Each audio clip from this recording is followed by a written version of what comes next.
Hello, and welcome to another episode of the Market Snapshot series. My name is Rufas Kamau, Markets Analyst at FX Pesa. So welcome to a new week, and of course, the first full trading week of December. So as we approach the end of the year, normally we would expect volatility to be sliding downwards as we approach the end of the year. But then this year seems to be different, especially considering the events that transpired this morning in gold prices. Good morning, Jace Code. I can see Caspar, Kevin, and Christine. Hi, Takeout, and Rosalind. Thank you guys for joining. So let's get things started. First things first, I think it's important to highlight that gold managed to make an all-time high price for the first time ever this morning. And this is something unprecedented. I don't think there's anyone who was expecting such kind of volatility at market open. So from a monthly perspective, I would like to show you this and try and remove everything I have in my chart. So it's what I would describe as a breakout on the monthly chart. And this is quite rare. Don't see traders naturally reacting to breakouts on the monthly chart. So last week, gold managed to eke out what I would call the highest weekly close on history or ever. And this is when gold prices closed above 2,000 for the first time. Then at the market open earlier today, we saw a very big spike. So from the 1 hour chart, you can see the big spike. This is quite unusual. So I know that quite a number of traders were affected, especially those who had open positions. Especially if you had a short position, there's a good likelihood that your account was blown this morning. Noting the huge rally here, which was about 7,500 points. And also, it was above 6%, 3% rally. Don't know why I'm getting something different here. So immediately after the big spike, you can see that the market started reversing. So after the big spike, market pulled back downwards. We had some volatility in the next set of 10 minutes. And since then, we have had this consistent decline. And I believe we already erased all the gains that were made earlier this morning. So what we are seeing here is prices reversing and now moving into the negative territory. So from last week's good rally, now we are seeing gold prices strongly moving further back downwards. And one of the reasons that this is happening is basically because a lot of investors were betting on a technical breakout. And on the technical breakout, they were betting that we would be seeing some further upside.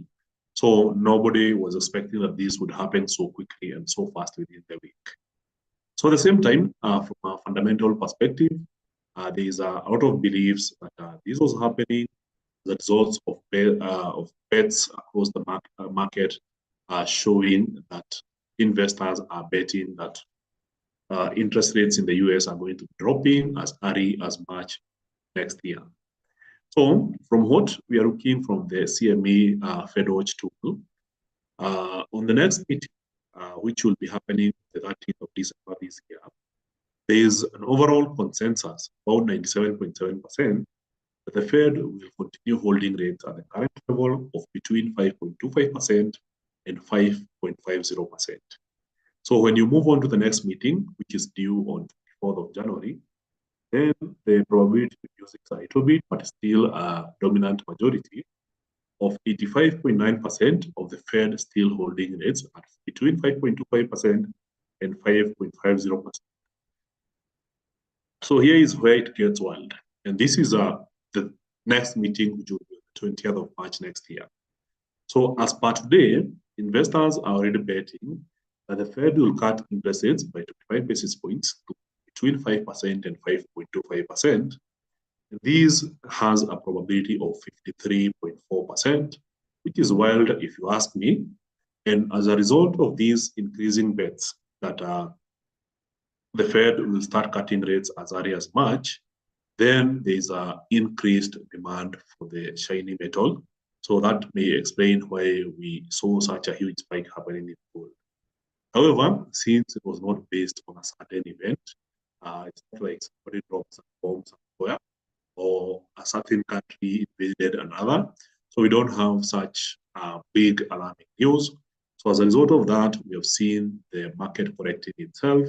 So after the big spike, this may explain why the prices are back to normal, even after experiencing such a heightened volatility. So sometimes, and this is my advice to you, especially the beginner traders, if there is a lot of uncertainty in the market, it's important to check out the Sunday open. So all you have to do is hang on to Sunday, and as soon as the market opens, most markets will be opening between midnight and 1 a.m. Then you will be able to see how the markets have opened. Then once you've done your analysis, you don't have to trade. Just observe what happens at market open. Then you can take a good nap. Then the following morning on Monday, then react how the Asian session has performed. So it's a thing that I normally do. And sometimes you might just bounce on something. Sometimes it's very important to watch the Friday close and the Monday open because they can bring in some good volatility or even good insights that will be helpful in your trading week. So besides that, let's get on with the economic calendar and try to understand what we're expecting for the week. Of course, it's the non-farm payrolls week. So we know that last week on Friday, we had the first Friday of the month, but it came too early because it was the 1st of December. So in this case, the NFP was pushed a week forward. So in this case, we will be expecting the non-farm payrolls on Friday. And this is when we look at the average hourly earnings or the wage growth in the US, which is expected to have increased by 0.3%. Then we'll also be looking at the non-farm employment change. We are expecting that in the month of November, the US private sector created 185,000 jobs compared to 150K the previous month. So the unemployment rate in the US is expected to remain the same at 3.9%. So we'll also be looking at the preliminary University of Michigan Consumer Sentiment Survey, and this is happening at 6 p.m. Friday. And as we approach the end of the week, on Saturday, just after we end the week, the trading week, will be having Chinese CPI data. So Chinese inflation is expected to have slowed down to 0.2% of the year, which basically implies deflation. And also producer prices are expected to have dropped to negative 3.0%, which is also an implication of deflation. So whenever there is a deflation, it means that the local currency is gaining, or generally the prices are dropping within an economy, and this is compared to the same period last year. So overall, we expect the central banks to be announcing interest rate decisions this week. The first central bank will be the Reserve Bank of Australia, where it's expected to hold interest rates level at the current rate of 4.35%. These will be announced on Tuesday at 6:30 a.m. So later on, we'll be having the Bank of Canada. So the Bank of Canada will be announcing its interest rate decision on Wednesday, and this will be at 6 p.m., where we're also expecting the rates to be held steady at 5%. So apologies, I said 3 banks, 2 banks that will be announcing interest rates this week. So other major news announcements will be ISM services for the US as well as jobs on Tuesday at 6 p.m. Australian GDP data, a speech from Bank of England Governor Bailey. We'll also be looking at the ADP and farm employment change. Then later on, we look at US unemployment claims on Thursday in the afternoon at 4:30 p.m. And the rest we have already discussed. So besides that, now we focus on the day, which is Monday or today. So we had quite a number of announcements happening early this morning. So we had the overseas trade index quarter-over-quarter in New Zealand coming in 0.6%, which was a huge drop. Then we had the monetary base year-over-year basically dropping to 8.9% in Japan compared to 9% in the previous reading. MI inflation gauge in Australia came in at 0.3%, basically showing that there's a good potential that inflation will be on the rise again in Australia. So ANZ job advertisements were at negative 4.6%, such a huge drop from the previous reading of negative 3.4%, meaning that less and less employers are advertising for jobs in both Australia and New Zealand, and this is not looking good for their economies. Company operating profits quarter-over-quarter in Australia basically dropped negative 1.3%.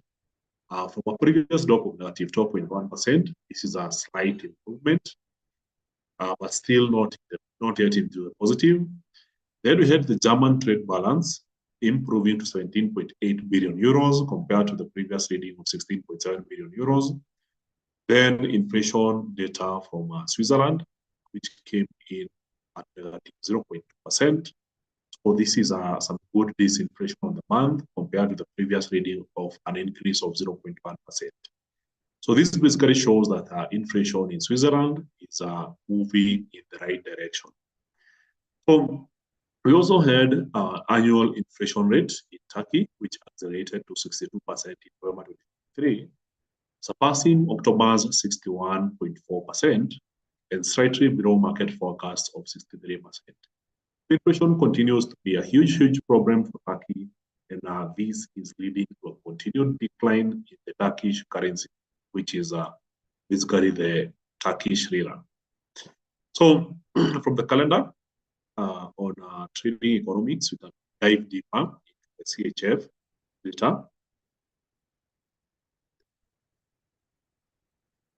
Trying to find it, just a minute.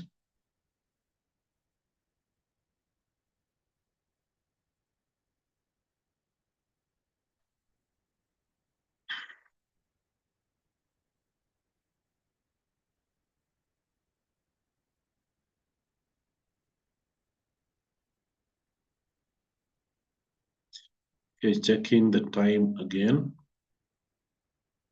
So this happened at 10:30.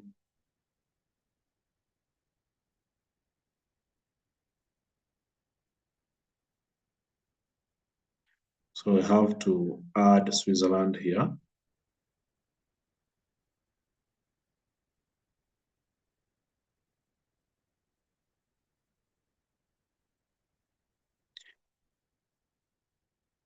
Yes.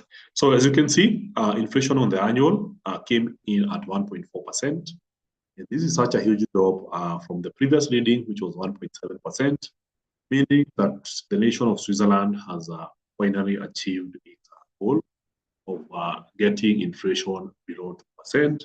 In the previous reading, it was at 1.7%, and now we are looking at 1.4%, which means we don't have any other expectations of the Reserve Bank of Switzerland or the SNB basically going for any other rate hikes. So with the inflation in control, I would say this is the first world nation that has conclusively won the battle against inflation. So in this case, it means that it's likely that as we get into next year, they will be starting at investments. And this may lead to speculation that with lower interest rates, then the currency will gain value. So losing value, so it's something to consider going for the day. So for the rest of the day, we'll be having Spanish unemployment change. I think this has already been released. The Centix investor confidence in the Eurozone. MPC member Dingra is speaking at 2:30 p.m. the UK. Then ECB President Lagarde will be speaking at 5 p.m. before we look at US factory orders at 6 p.m. So if any data is expected to be moving the markets today, it could be the ECB President Lagarde and US factory orders at 6 p.m. So those are the key highlights of the day. That's the only news that are worthy potentially moving the markets. So besides that, we also know that the dollar index has started the week on a strong note. So if you check the US dollar index since the open of the day and the open of the week, we have had quite a good positive momentum, attempting to get the previous high that we saw on Friday, And if this trend continues for the rest of the day, then there will be quite a number of expectations. For one, we are already seeing the reversal. Remember, the dollar started weak against the yen, but has recovered, crossed the gap, and is now moving on higher. So potential continuation of this bullish momentum is patent. So also notice that there is a key support level now standing resistance at 147.236. So we'll be watching that level crossing. And if the market breaks here, now we've got 147.891. So for the pound USD, we had a breakout of this trend line here, which was clearly acting as a very good support. So the market managed to break out of these Thursday, retested and continued downwards, but did not quite get to our target of 1.2546. So the following day on Friday, we had quite a number of retesting this area. Eventually, the market made a rally above the trend line, but the surprising thing is that the market was unable to form higher highs, which may lead to the interpretation that the price is now bound to make a pullback. So from what we are seeing here with the pound USD, then it makes more sense to understand it this way. The market was unable to form higher highs and now may be looking to form a breakout yet again, especially with what we are seeing with a strong US dollar. So in this case, the expectation is that the market continues dropping and potentially gets to the 1.25 price level over the week. So a very strong dollar index may imply that this continues dropping. So for today, the very short-term target is around 1.26363. So I have these overblown expectations that the pound may continue weakening, but for now, just a short-term target at 1.26363 makes peace. So at the same time, we all know that if markets are projecting that there will be early rate hikes in March, then investors will not be waiting until March so that they can start selling the dollar.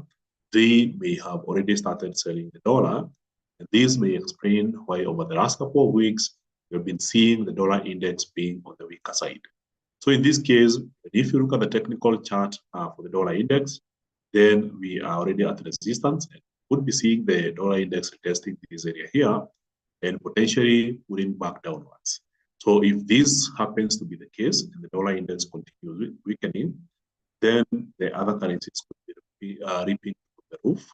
So for pound USD, I would be looking at the previous high we saw last week as a potential target, which is 1.27326. So this means that this also is a possibility for the day, depending on how the dollar index plays out along this resistance. So if it's just retesting these areas so that it can continue going according to the trend, which is bearish momentum, then in that case, we might consider shorting the dollar against other currencies. And in this case, for pound USD, it's a strong rally towards the previous high. So for USD JPY, if this happens to be the case, then this is our resistance. And if the market is unable to form to break above that resistance, then we could be seeing the market progressing further back downwards after retesting this area. So that's a key consideration for the day. Of course, for Euro USD, we had the break. The market bounced strongly from that level, retested, pulled back downwards, and now may be headed further back. So after the strong bearish momentum, notice that this particular channel was already broken. But now, after the market pulled back downwards, we'll be seeing the market making another rally the week. If the dollar index remains weak, then if there's a strength in the dollar index, then the target will be the same as before, which is around 108.280, which was having as some support level here. So since the market already retested the area, we already got to target last week on Friday, then the market did not break, then there's a likelihood of seeing some upside momentum. And now the target would be 1.09634, which was a previous high here. So as we continue, if you have any questions, feel free to type that in the live comment section, and I'll be responding to that on the group. So I'm seeing quite a number of questions. So I'll be coming to the questions shortly. So USD card showing some very strong momentum. So I think this is quite clear for everyone.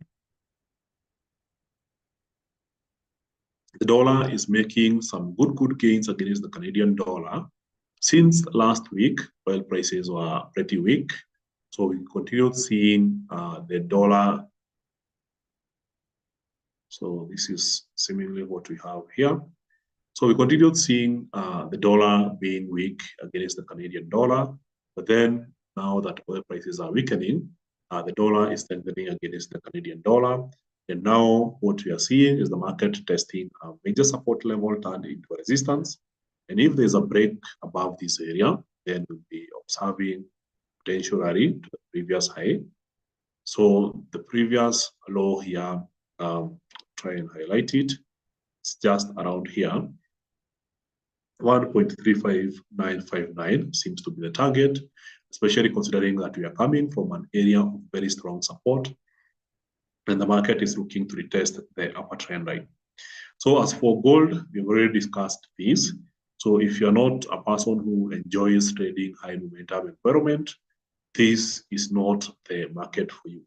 So in the morning, the market was jumping by $5 in a 1 minute. That's quite risky for anyone who is not used to trading high volatile environments. So from what we are seeing here, I'll be using a 1 minute chart just to show you the strength of the momentum that happened in the morning. So big spike, and then the market continuously and gradually kept erasing the gains. And now it seems to be reversing momentum. So after such a huge sell-off that looks almost unidirectional, after erasing all those gains it had made earlier in the morning, I'm expecting to see some form of pullback happening at around this time. So at some point, we should be expecting to see gold making a rally. So some of the key considerations could be, in this case, based on just the recent price action. So what we are seeing here is the market trading along these lines. So I'm hoping that everyone can see this.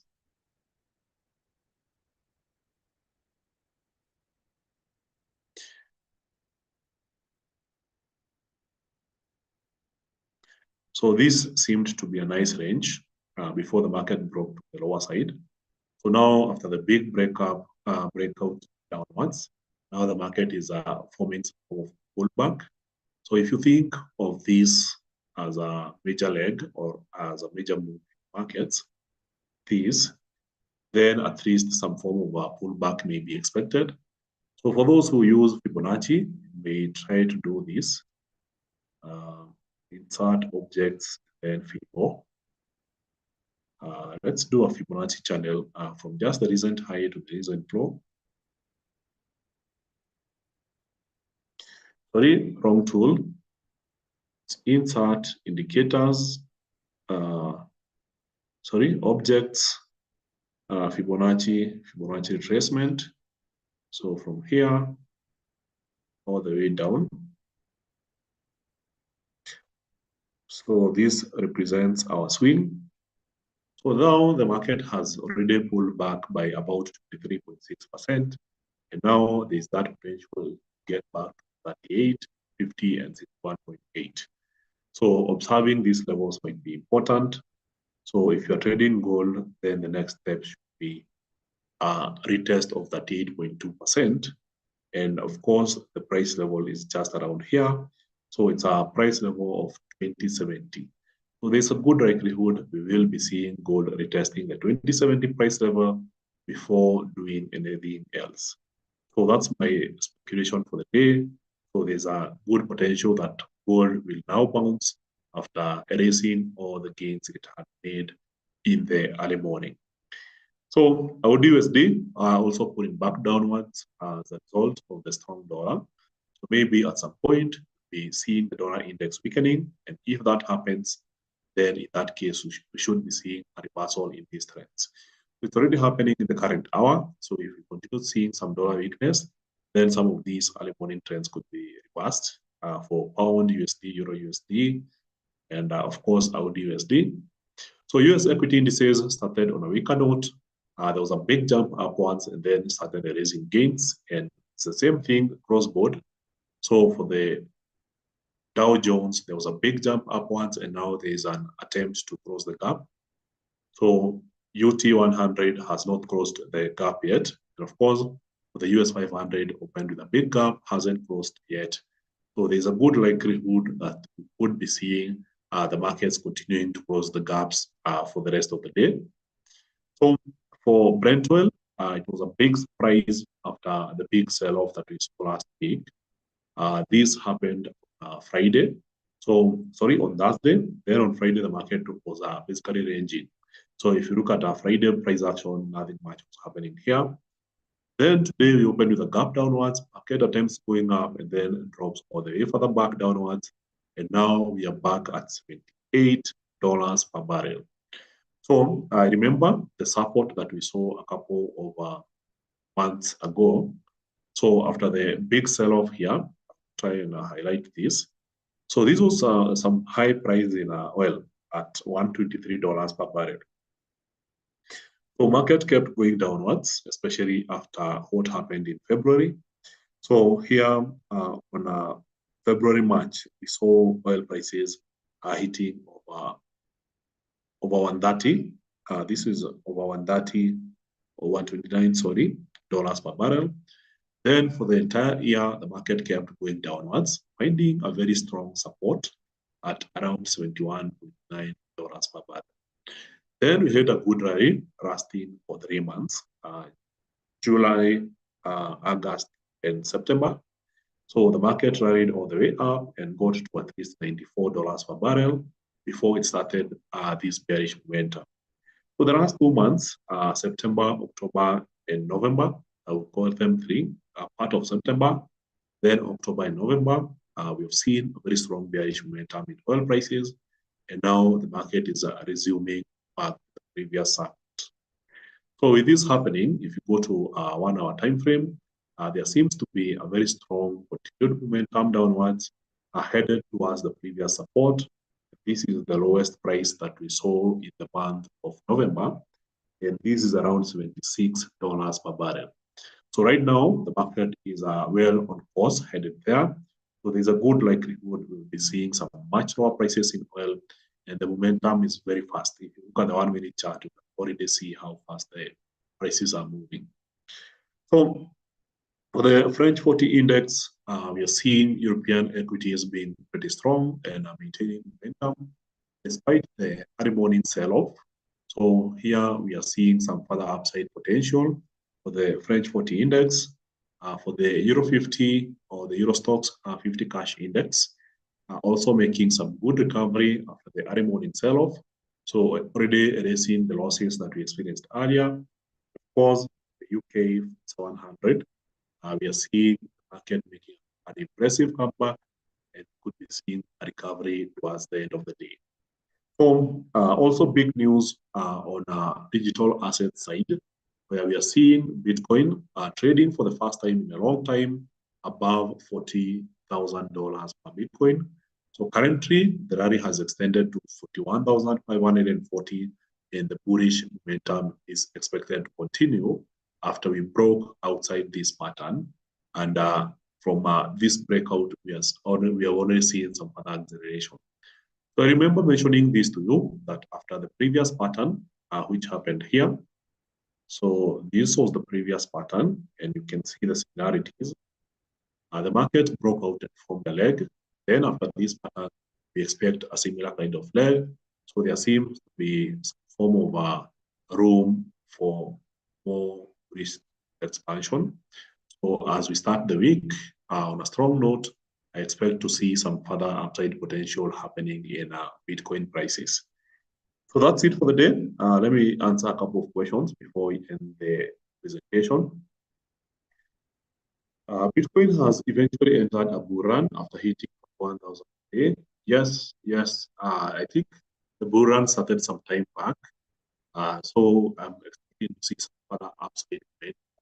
Remember, the halving is still quite a distance. I think it's 5 months from now. So the halving has not happened, which is expected to be the most bullish fundamental event influencing Bitcoin will run. So we are still 5 months early. There's still more room for upside. So how do you create a database that will help you make informed decisions on markets? This is explained and expound with example. Apologies, may not share proprietary information. So the thing is, you need to keep track of fundamental data that you follow when you're making your trading decisions. So for instance, you can do this as an example. Let's say you are interested to see the impact of, let's say, interest rate decision by the Reserve Bank of Australia or New Zealand, and you want to understand the impact on the markets from various decisions. So you can go back, comb through different charts, and then try to understand the relationship between an announcement in interest rates and how, let's say, the New Zealand USD or Audi USD reacts to that. So you basically build a relationship and try to understand that if let's say the RBA has announced a rate hike, how does the Audi USD react to that? So you keep on checking those prices and how they reacted in history. Thereby, from there, you can build a model that will give you the chances or probabilities based on what was expected versus what happened. See the average expectation from such a performance. So that's just one example. These are just so many examples you can use. And that's why I mentioned on the podcast that you need to build a database so that you stop reacting to one data point rather than understanding the entire story in a market, so that you know that if this happens, then this is the expectation. The US election is fast approaching. Where do we source information about what is happening there? Your best reference sites kindly.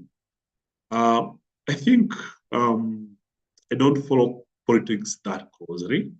So for me, it's more like trying to track down over the last couple of elections, let's say between 1950 and today, how did the stock market react or perform just before the election happened? So the 1 year before the election, this is the period I'm interested in. Remember, the US election is November next year. So now that we're in November, we are within 1 year of the US election. Now that we're in December, we are within 1 year of the US election. So what this means is that some of the seasonal patterns that happen just before a US election may be very much prevalent in the markets. So we could be seeing the Democrats propping up the markets so that they can get more support. So in this case, it's important to study the previous history, see what happened during those periods, what economic cycles they were going through, and then compare that with what we will be expecting this year. So I think that's a better approach rather than following the politics per se. Try and understand who is leading, who is supporting who. It's more of how does the market react or perform before an election. So on technicals, is it advisable to draw trend lines on previous higher lows and higher highs so that you could predict on that touch, or the more points of the set, the better? Of course, you use the 2 previous highs and 2 previous lows. The higher the number of points you use, the higher the probability that the market will break that level. So if a market has tested a level once, then a second time, a third, a fourth, a fifth, and a sixth time, now you're waiting for the market to test that trend line for the 7th time. There's a likelihood that the market will break that. So the higher the number of points a trend line has been supported, the weaker it becomes, and there's a good potential to be broken. So you need to be participating in these resistance and support levels early enough before they start to weaken. So in this case, if it's the first 2, then the third one can be an easy target for you.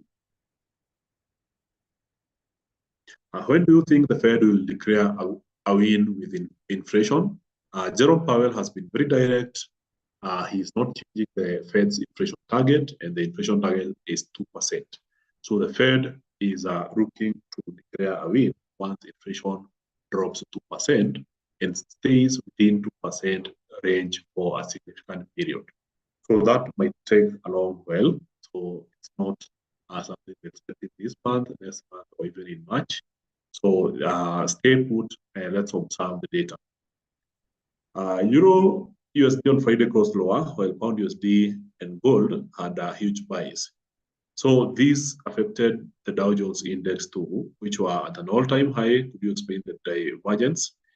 So Dow Jones was basically a flight to quality. So the the Nasdaq was basically having the biggest sell-off in the market as the tech stocks were leading the weakness. So remember the effect of the Magnificent Seven. So the top seven stocks, especially in tech and AI, were the ones leading the rally. So when they started pulling back downwards, then the biggest hit happened on the Nasdaq. But then the Dow Jones stocks were still quite solid. So that's why we saw the Dow Jones moving higher, while the S&P 500 and the Nasdaq were weakening.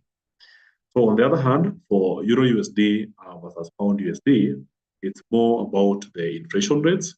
So there was a surprise drop in inflation in the Eurozone, basically meaning that the Euro or the ECB was not expected to continue hiking interest rates. So as a result, we saw the big sell-off happening here on Friday. So this might continue because there's no expectation of further rate hikes. Then the trend might continue being weaker euro against the dollar. So on the other hand, when you look at pound USD, inflation is still significantly high. So there's a likelihood that the Bank of England will continue hiking rates or alternatively keep rates higher. And as a result of that, we could be seeing a more resilient pound compared to the euro.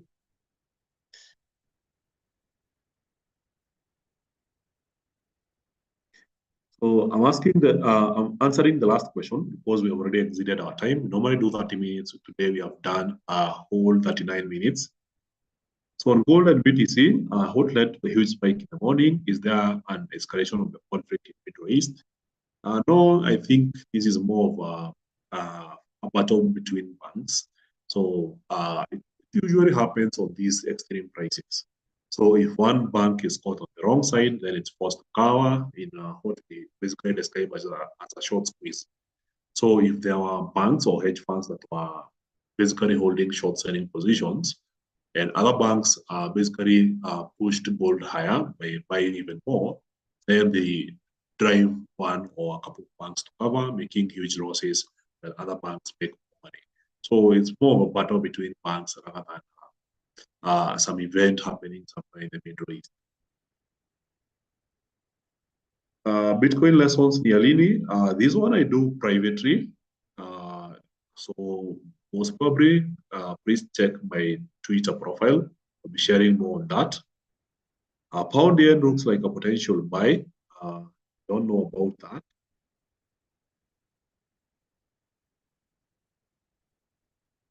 From what we are seeing here, it's a market that is quite strongly bearish. Don't know how to call this. So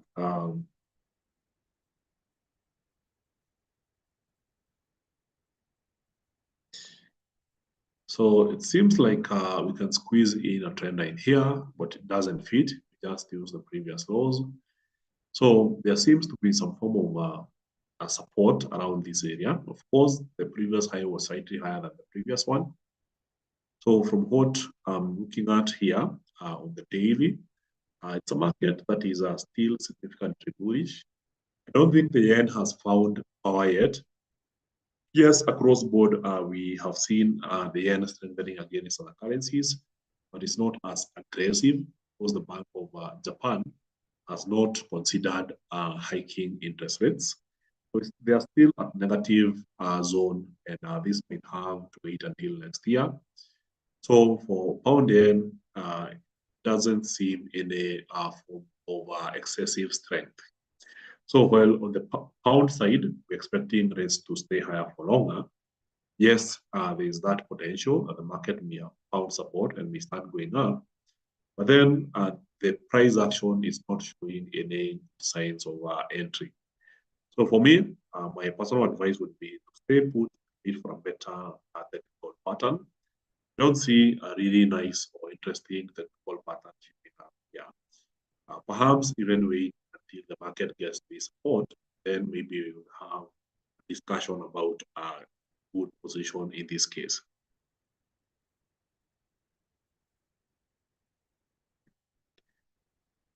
So CME tool expects rate cuts by March 2024 meeting, whereas Fed doing better in funding the economy than other majors. Why would the DXY sell than others who would be expected to cut fast and faster? So it's more about rotation. Remember, if the Fed starts cutting rates in March, then in that case, there will be a lot of futures. So in this case, by the time the Fed is cutting rates, then in this case, we should be seeing bond yields dropping rapidly. And this is not investors, something that investors are waiting to see. Investors will react ahead of time by basically dumping the dollars in search for other assets. And you can already see the rotation happening here.